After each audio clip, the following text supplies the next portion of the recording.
Εξής της πρώτης και της δευτέρας τάξης,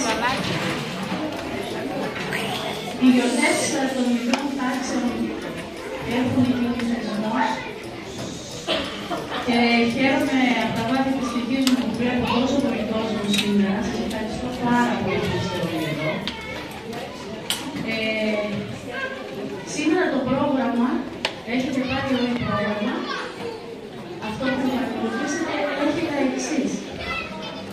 Πρώτα θα δείτε μια προβολή η οποία αναφέρεται στη δράση που κάναμε φέτος οι 2 Δευτέρες σε συνεργασία με το Σχολείο Κοφών και Λαϊκών.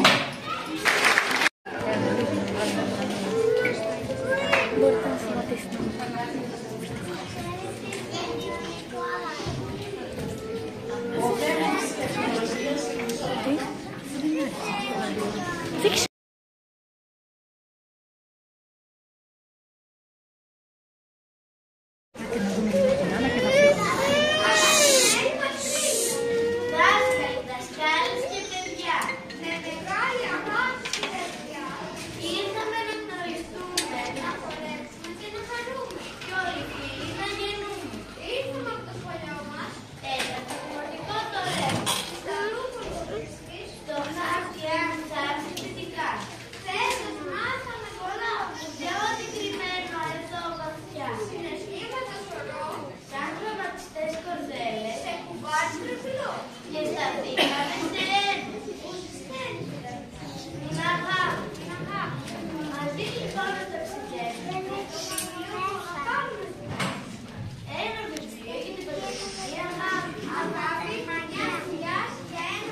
για να τα πουλήσει και να βγάλει λεφτά.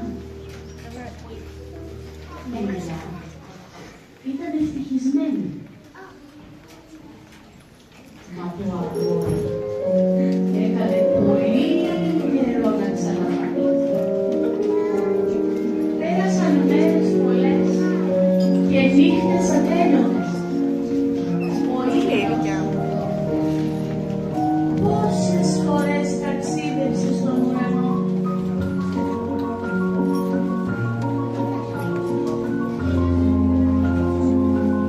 Αλλά και το φεγγάρι πόσες βραδιές έπαιξε κρυφτό με τα σύννεφα.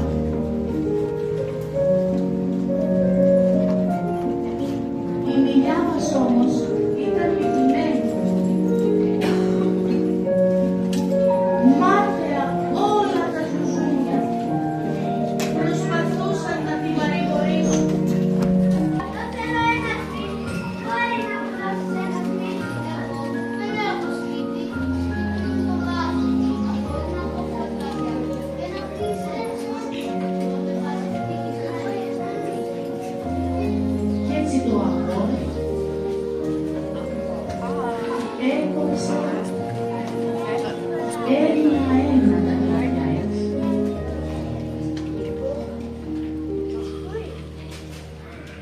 Και κάθε κλαδί που έκοψε φανόταν και κάτι. Και μάζεψε